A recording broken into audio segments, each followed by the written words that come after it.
the choir of St. Joseph's in Geneva, Switzerland. This resolute lady, president of the choir, is not only at home on this floor, but also on this one. The United Nations in Geneva. For 13 years now, she is the representative of the Sovereign Military Order of Malta to the United Nations here in Geneva. During the months of November-December last year, the ambassador was a busy bee. We selected 3 of her important statements related to refugees and migrants and reviewed and discussed them with her. Civil society actors, mainly local NGOs, as well as faith-based organizations and religious institutions, have an excellent understanding of local and cultural context and are very efficient at using local networks. This all will help to find and strengthen local solutions and promote resilience within local communities. Your Excellency, we always say now that the conflicts that we are witnessing are not caused by religion. But when it comes to manage refugees, religion and faith seem to play a major role. Wouldn't you agree? Absolutely, absolutely. While conflicts may contain religious elements, they are nearly always driven by external pressures and, for example, cultural, economic, ethnic, territorial interests.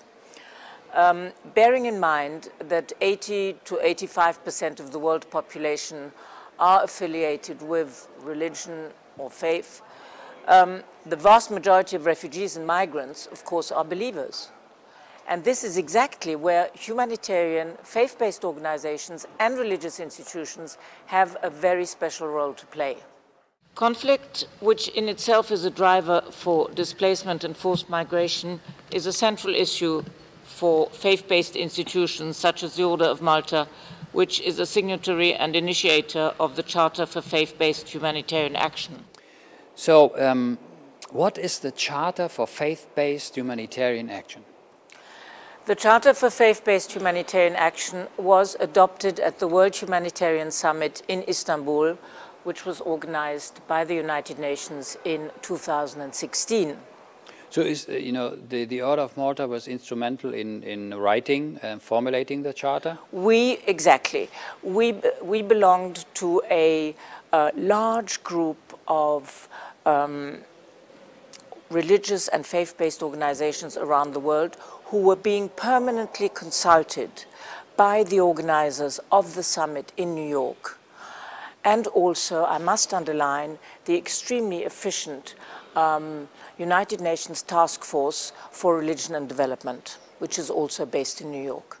And when it says Charter, is this something that will be adopted, or is this? It has been adopted in Istanbul and is now a reference document for humanitarian action. It was mentioned officially very recently at the consultations we had on the future Global Compact for Refugees by in the official documents of the United Nations High Commissioner for Refugees. With its practical support, the Order of Malta therefore aims to combine a spiritual dimension so as to foster resilience and understanding between the different communities, such as by establishing a prayer room in every one of its facilities. You mentioned a prayer room for everyone.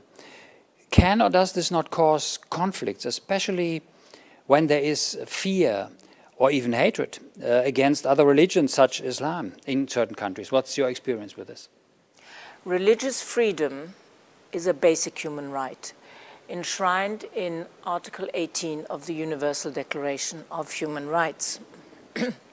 In order to avoid conflict, faith conflict, as you mentioned, in the context of mass movements of people, it is extremely important to set up interfaith cooperation and to promote religious and faith literacy at all levels of society. In 2014, Ambassador Pictet-Althann received the Cross of the Papal Order of St. Gregori the Great, which makes her a Dame Commander in the order. Born in Austria into a Catholic family, raised by Benedictine nuns, Ambassador Pictet-Althann combines her faith and humanitarian work serving the Order of Malta at the UN Geneva. Mr. Chairman, my delegation congratulates you and the Bureau on your election and welcomes some more.